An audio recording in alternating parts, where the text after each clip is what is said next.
Allahumma salli wa sallim ala Sayyidina Muhammadin wa ala alihi wa ashabihi Rasulillahi ajma'in, amma ba'du. Rabbi shrah li sadri wa yassir li amri wa hlul 'uqdatam min lisani yafqahu qawli. Sahabatku, saudaraku yang insyaallah semua kita dimuliakan Allah Subhanahu wa taala. Alhamdulillah, segala puji bagi Allah mengawali majlis ilmu kita ini yang dah lama tertunda kerana Covid. Alhamdulillah hari ini kita mulai. Mudah-mudahan harapan kita semua, semoga musibah Covid ini segera berakhir di negeri kita tercinta ini insyaAllah, dan kita boleh beraktiviti di masjid ini macam biasalah. Salawat dan salam tidak lupa marilah sama-sama kita sanjungkan keharibaan junjungan alam Rasulullah sallallahu alaihi wasallam. Allahumma salli ala sayyidina Muhammad wa ala sayyidina Muhammad. Mudah-mudahan kita semua mendapat syafaat dari beliau kelak di yaumil akhir. Amin Allahumma amin. Saudaraku yang berbahagia, tajuk yang akan kita bahas, kitab yang lama dah habis, dah online tadi, sekarang kita yang baru. Nanti kalau dah normal baru kita cari kitab. Tajuk yang akan kita bahas iaitu etika seorang Muslim untuk masuk ke masjid. Simple, memang perkara ni remeh, temeh, amalannya remeh. Saking ringannya, saking remehnya ditinggalkan. Itu.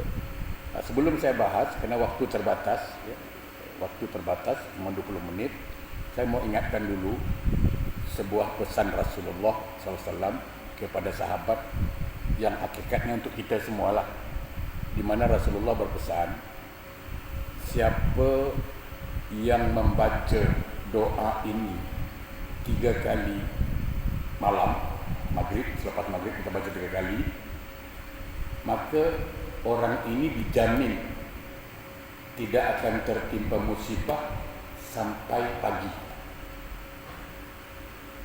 Siapa yang baca pagi doa ini 3 kali, orang itu dijamin tidak akan tertimpa musibah sampailah petang. Covid ini termasuk musibah.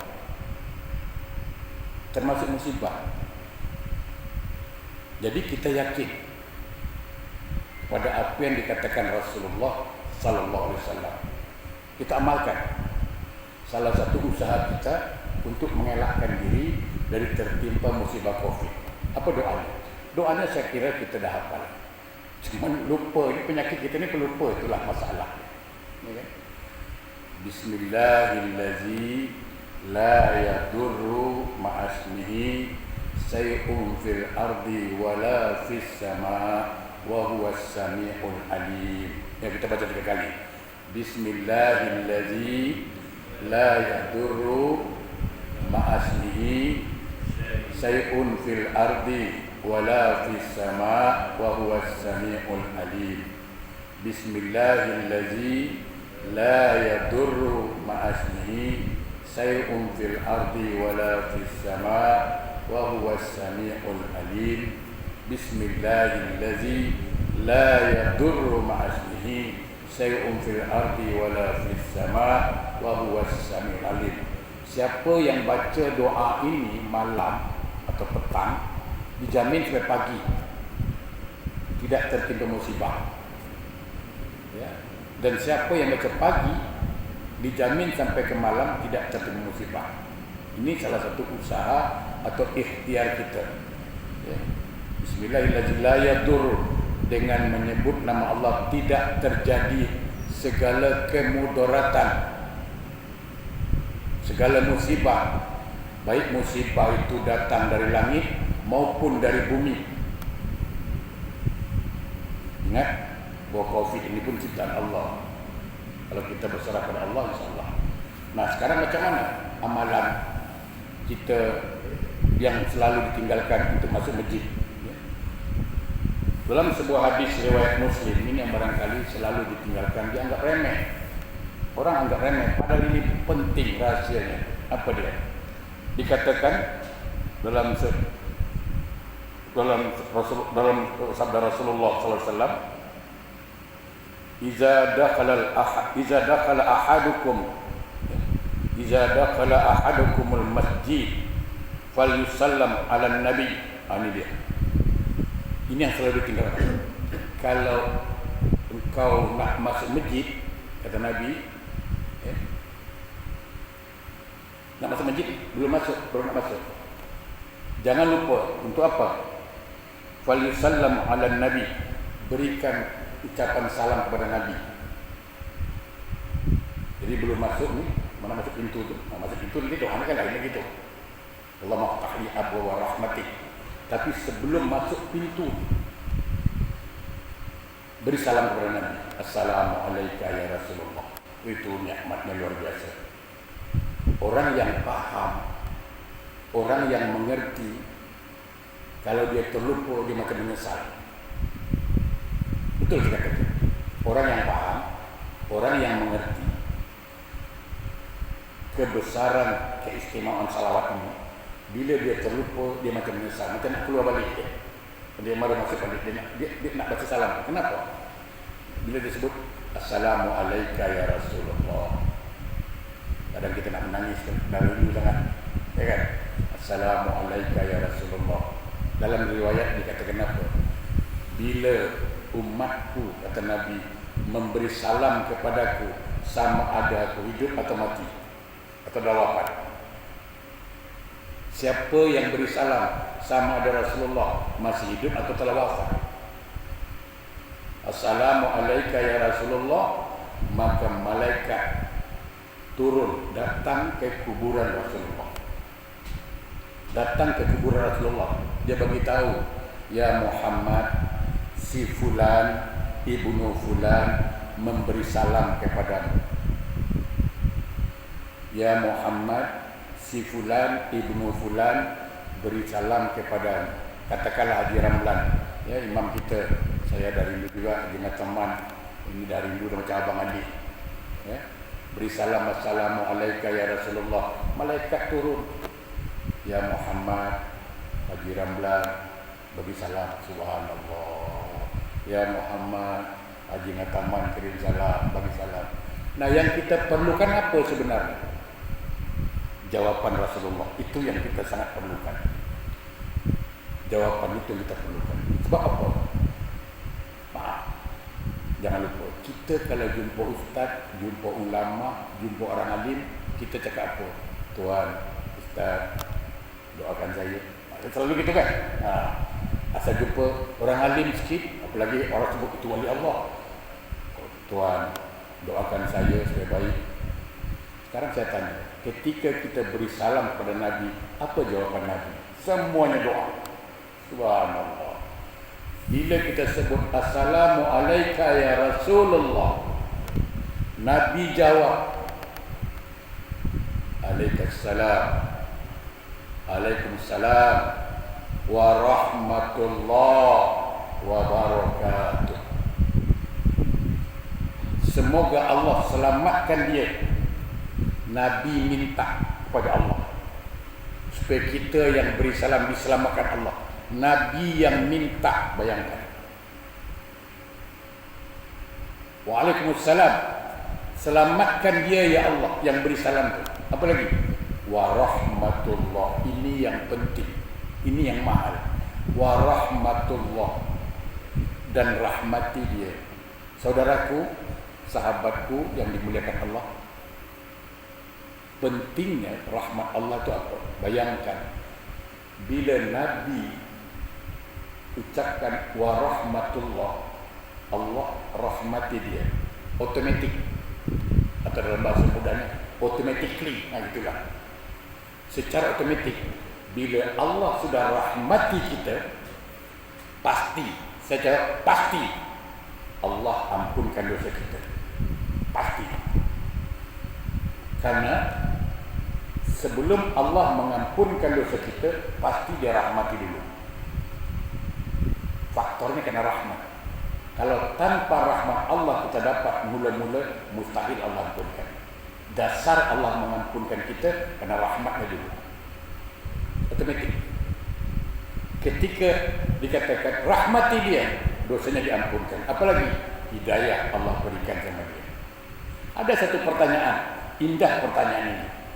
Barangkali inilah sharing kita di sini. Bukan berarti saya paling pandai, bukan. Kita berbagi ilmu. Ada satu orang bagi tahu, Ustaz, saya tu pening lah Ustaz. Apa yang kena pening? Hidayah tak boleh masuk lah. Saya mau solat Ustaz, saya hendaklah datang ke Masjid Al-Huda dengan Ustaz Sarahan. Saya suka. Cuma itulah hidayah tu tak masuk-masuk Ustaz. Bukan saya tak nak solat Ustaz, bukan saya tak nak berzikir. Tidak, cuma hidayah tak masuk Ustaz. Ini yang salah orangnya atau hidayah? Ya kan? Saya jawab senang. Senang. Kalau ada gelas bersih, lalu kita tuangkan air. Saya mau bertanya, gelas bersih dituangkan air bersih, boleh tak? Boleh. Bayangkan kalau gelas itu kotor, ada air bersih, boleh tuangkan? Tak boleh masuk. Kalau dipaksa masuk juga, tak boleh diminum, tak ada manfaat. Air bersih, dia akan masuk pada gelas yang bersih. Faham maksud saya? Saya katakan, kalau mau hidayah Allah masuk ke hati kita, bersihkan hati itu. Bersihkan. Bersihkan hati itu dari sifat-sifat macam-macam. Selagi ada sifat buruk, hasad, dengki, iri, tamak, alobah di hati itu, hidayah payah masuk. Kalau masuk pun tak ada manfaat, dia tak boleh nak menggerakkan amalan. Percaya saya katakan. Jadi makanya rahasianya kenapa Rasulullah SAW waktu menerima perintah salat, tengok kan dibersihkan kalbunya dulu, dibersihkan hatinya. Kita dibalik, salatlah dulu kau, nanti bersihlah tu, dibalik. Kita terbalik, bukan. Ketika rahmat Allah dapat, maka hidayah akan turun. Nah, saya ingin katakan rahmat Allah itu, saya selalu menyampaikan ini. Coba dalam Quran surat An-Nur 21. A'udzubillahi minasyaitonirrajim. Walaula fadlullahi 'alaikum wa rahmatuhu ma zakka minkum min ahadin abada. Allahu akbar. Apa kata Allah? Kalau bukan rahmatku, fadilahku, rahmatku, kalau bukan rahmatku, kata Allah, tak ada orang yang baik selama-lamanya. Artinya apa? Ketika Nabi mendoakan wa rahmatullah, semoga Allah merahmati dia, otomatik dia jadi orang baik. Otomatik jadi orang baik. Tadi dia pelawan dengan mak bapak, sekarang dia baik. Jangan heran. Tadi anak kita barangkali perempuan susah nak pakai tudung, susah betul. Tapi kena rajin bersalam, Assalamualaikum ya Rasulullah, Allah rahmati dia. Tak payah suruh, kadang terkejut bapak dia, tiba-tiba anak kita pula pakai tudung dah. Kita yang barangkali selama ini barangkali lalai dalam solat, ketika Allah rahmati dia, dia rajin solat. Wa barakatuh, itu dia, dan berkahi dia. Kalau Allah sudah berkahi, artinya apa? Kita akan cari rezeki yang halal. Kita dah tak mau rezeki yang haram. Itu kelebihan daripada salam. Jadi jangan lupa ya, masuk pintu, sebelum masuk Assalamualaikum ya Rasulullah. Siapa yang faham ke Madinah, dia dah faham lah di mana makam Rasulullah. Dah boleh bayangkan ya. Saya punya pengalaman pribadi kebesaran salawat. Saya pernah sakit 2 tahun. Saya bilang saya pernah sakit 2 tahun. Dah berobat sana, berobat sini, usaha sudahlah, tak sembuh juga. Satu orang hamba Allah bagi tahu saya, Ustaz pernah tahu makam Rasulullah? Saya bilang tahu. Ustaz menghadap ke sana, bayangkan. Lalu Ustaz bertawasul. Bertawasul bukan minta dengan Nabi, jangan salah paham pula. Jangan minta dengan Nabi, salah lah. Minta dengan Allah. Cuma saya bertawassul kepada Nabi, saya baca salawat. Assalamualaikum ya Rasulullah, Assalamualaikum ya Rasulullah. 3 kali, 4 kali begitulah. Masya Allah, saya dalam kursi roda, boleh tegak jalan. Tak pernah 2 tahun saya, mungkin jemaah saya boleh ingat dulu saya 2 tahun. 2 tahun. Ini kebesaran salawat. Jadi jangan lupa masuk masjid, pulang balik. Assalamualaikum ya Rasulullah. Malaikat turun bagi tahu si fulan ibnu fulan beri salam kepada engkau. Maka Nabi jawab, Waalaikumsalam. Semoga Allah selamatkan dia. Luar biasa. Ya. Kalau kita sekadar baca selawat Nabi yang Muhammad wa alaihi Muhammad boleh tak? Boleh, cuma kan tapi kalau anjuran dari hadis ini kita beri salam kepada beliau, bukan baca selawat. Kita beri salam kepada beliau. Baca selawat lain lagi. Selawat kan Allahumma shalli ala Muhammad, Allahumma shalli ala sayyidina Muhammad. Ini tidak kita beri salam Assalamualaikum ya Rasulullah. Tak sama Ustaz. Oh tak, ini beri salam sama selawat. Okey. Setelah kita beri salam, baru masuk masjid, baru berdoa. Apa dia? Allahumma ftahli abwaaba rahmatik. Luar biasa, ya Allah, bukakanlah pintu rahmat bagiku. Masuk masjid. Allahumma ftahli abwaaba rahmatik. Ya Allah, bukakanlah pintu rahmat bagiku. Bayangkan ketika rahmat Allah turun pada kita, subhanallah, subhanallah.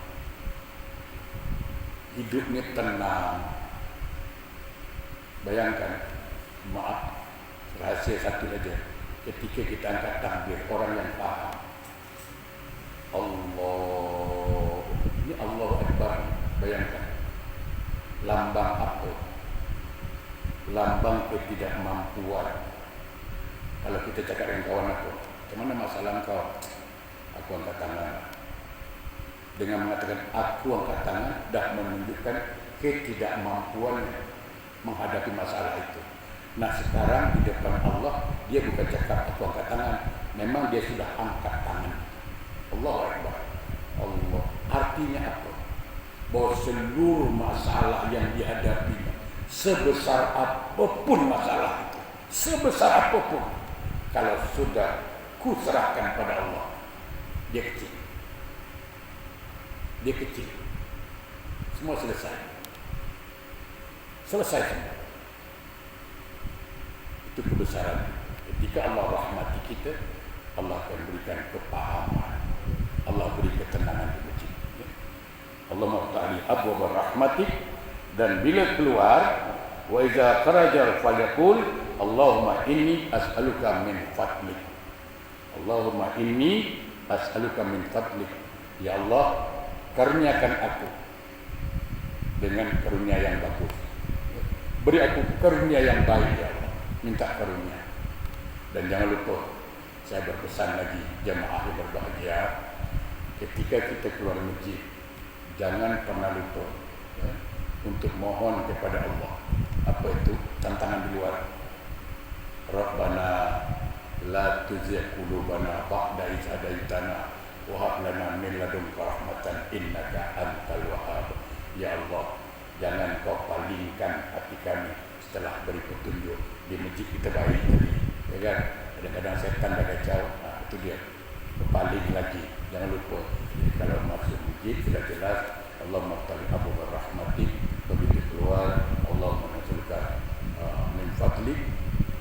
Lalu nanti jangan lupa baca Rabbana la tuzigh qulubana ba'da idh hadaitana wa hab lana min ladunka rahmatan innaka antal wahhab. Insyaallah, karena barangkali waktu terbatas, jadinya kita sambung lagi nanti Senin depan. Yang benar dari Allah, yang salah dari saya. A'udzubillahi minasyaitonir rajim. Bismillahirrahmanirrahim. Alhamdulillahirabbil alamin. Allahumma shalli ala sayyidina Muhammad wa ala sayyidina Muhammad. Allahumma ya ahadu samadu lam yalid wa lam yulad wa lam yakul lahu kufuwan ahad. Wa bihaqqi Muhammadin sallallahu alaihi wasallam. Allahumma inna ala zikrika wa syukrika wa husna ibadatik. Ya Allah, ya Rahman, ya Rahim, bantulah kami ya Allah, tolonglah kami ya Allah untuk selalu mensyukuri nikmat-nikmat-Mu. Bantulah kami ya Allah, bantulah ya Allah kami ya Allah untuk selalu berzikir menyebut nama-Mu, dan bantulah kami ya Allah, tolonglah kami ya Allah untuk selalu memperbaiki amal-amal ibadah kami. Rabbana atina fid dunya hasanah wa fil akhirati hasanah wa qina azabannar. Walhamdulillahirabbil alamin. Insyaallah jumpa Senin depan. Wassalamualaikum warahmatullahi wabarakatuh.